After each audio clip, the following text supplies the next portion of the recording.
This clip is from my conversation with Rich Kaplan, a former Microsoft EVP who helped ship some of the company's biggest moments and then had a near-death experience that rewired how he leads and lives.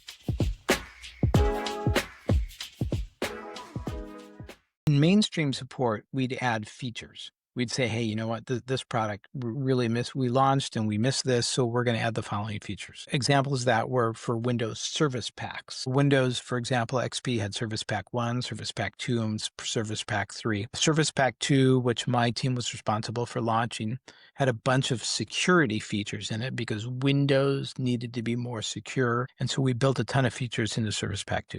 So you have this thing called mainstream support where you add features, and then extended support is when you've decided it's out of mainstream support. And what we're going to do is we're going to provide bug fixes as necessary, and we're going to provide security updates. And you do that for 5 more years. So now you have 10 years of support of a product. Well, what about customers who are using something for more than 10 years? So we came up with something called custom support. And Chris mentioned this.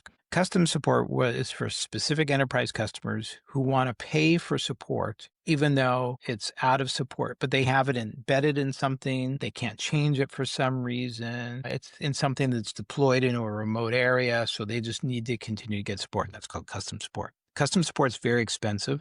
Part of the reason it's expensive is to motivate you to get off that software and get on the new software. So we had to clarify that for everybody. Most people don't think about it.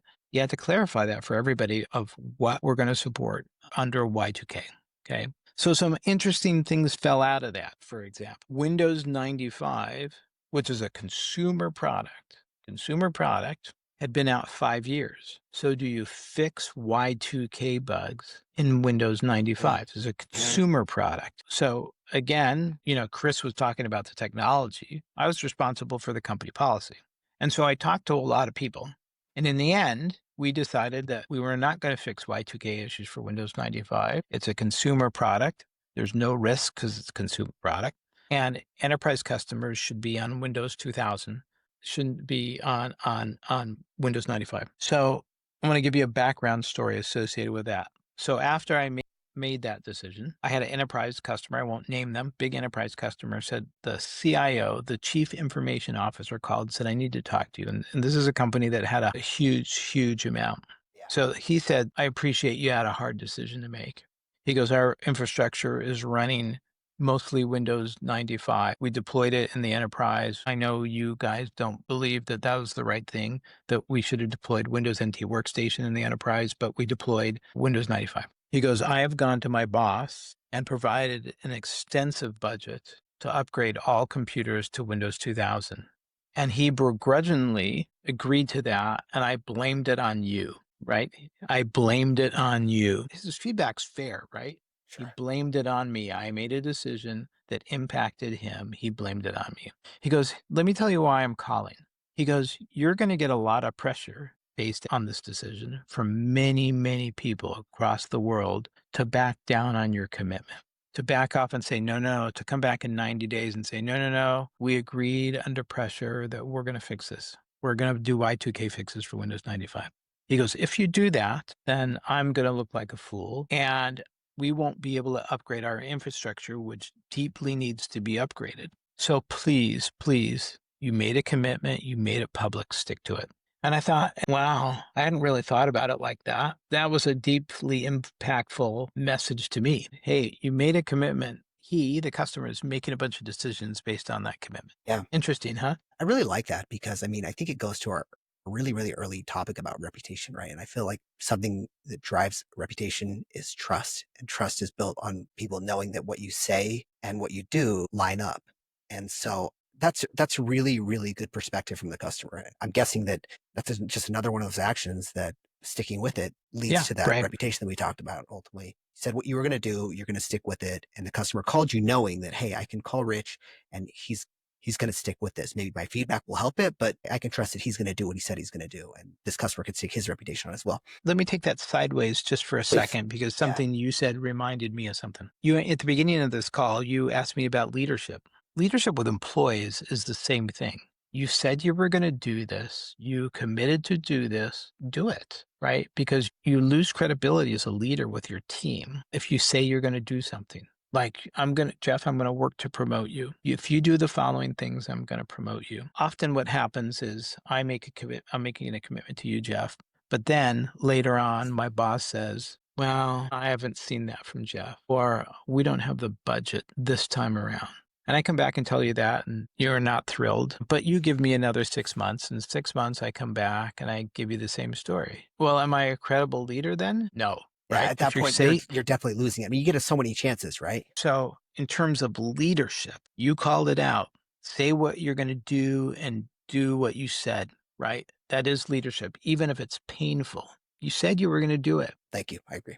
Even if it's painful, I'm like kind of sitting with that for a second because you're right. And it might be painful. It might be painful for everyone. And now I'll bring you back to the beginning of the conversation where I talked about, for me, my priorities: faith, health, family, helping others. Okay. So work isn't on that list other than helping others, right? Family is third after faith and health. If you said you're going to do something for your family and you didn't do it, you prioritize something farther down the list. Why'd you do that? That doesn't seem logical if you know what your priorities are. And I'm not saying my list of faith, health, family, helping others is your list, but you should know what your list is and use that as criteria when you decide to make a decision that's not consistent with what you committed to. I really like that. I think using it to make decisions is helpful. And then also, I think retroactively looking at it and be like, okay, well, why didn't I do that? Because what you're saying, if someone does this and they look at their kind of list of priorities and then you look at your actions, if those things don't marry up, then what you're really saying is, okay, maybe you need to reevaluate what you actually have on that list or your actions because they really should align. Thanks for following me down that little rabbit hole there. That's okay. So we're back. We're deep in Y2K and you were talking about how you're framing the problems and how you had these different problems coming through. You just had the conversation with the unnamed CIO from a large customer. And after you made that decision to stick with it, where'd you go next? What were your next path forward after this? I said we figure out what our support model was. Okay. Right, yeah. So that support model in terms of support lifecycle, I can't take credit for that. There's a lot of people involved in many people involved in that, but that stands today as a model for Microsoft. And frankly, it's a model for the industry on how you support products. So we had to figure that out. Then we had to be clear again, what products we'd fix and what products we didn't fix. Then we had to have CELA involved, legal. That's our legal department at Microsoft. I partnered with a woman named Mary Stapp. Mary Stapp continues to be at Microsoft today after an amazing, I'd say 35 plus years, because there was legal risk in all of this. What a customer lost part of their business? What if there was a disaster associated with a Y2K issue? So we had to clarify what our legal commitment was to customers, and customers, if they wanted to talk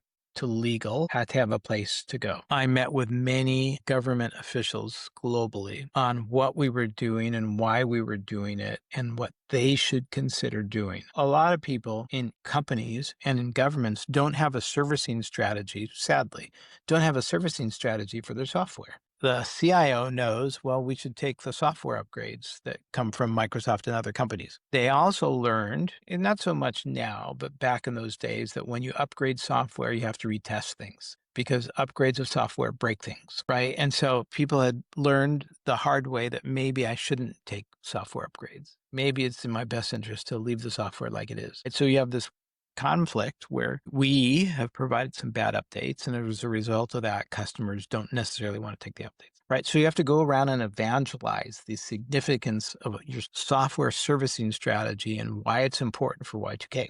So we spent a lot of time doing that, okay? And then the next thing I had to do is, Chris called me the Y2K Czar. I like that. Yeah, I thought it was pretty funny. The czar. I don't know what I have to look up czar. I mean, I know what it means, but at a deeper level, I have to figure out what that is. Lots of people inside of Microsoft weren't transparent about what they were fixing, weren't clear when they were fixing it. And so then we had to have an internal strategy. And I ran a monthly meeting where every team came up and presented what the status of their products were, what they were fixing, what they weren't fixing. The czar had to negotiate with each of the product teams because some people would say, this product is 4 years and 7/8 months old on January 1st, so we're not going to fix it. And I would say we have a strategy that says on January 1st, if it's less than 5 years old, I'm sorry, but it has to be fixed. And they would tell me why they can't fix it or why they didn't have access to the code anymore. And then we would work through and ultimately figure out how to make sure that everything got fixed. So we did that. Then we had to talk to the sales force. The customer story I told you about, the customer who told his boss he had to upgrade everything. I certainly didn't want the sales force to use Y2K as a bat or as a reason to tell customers they have to upgrade, because they didn't. If they were running software in the support window, we were going to fix it.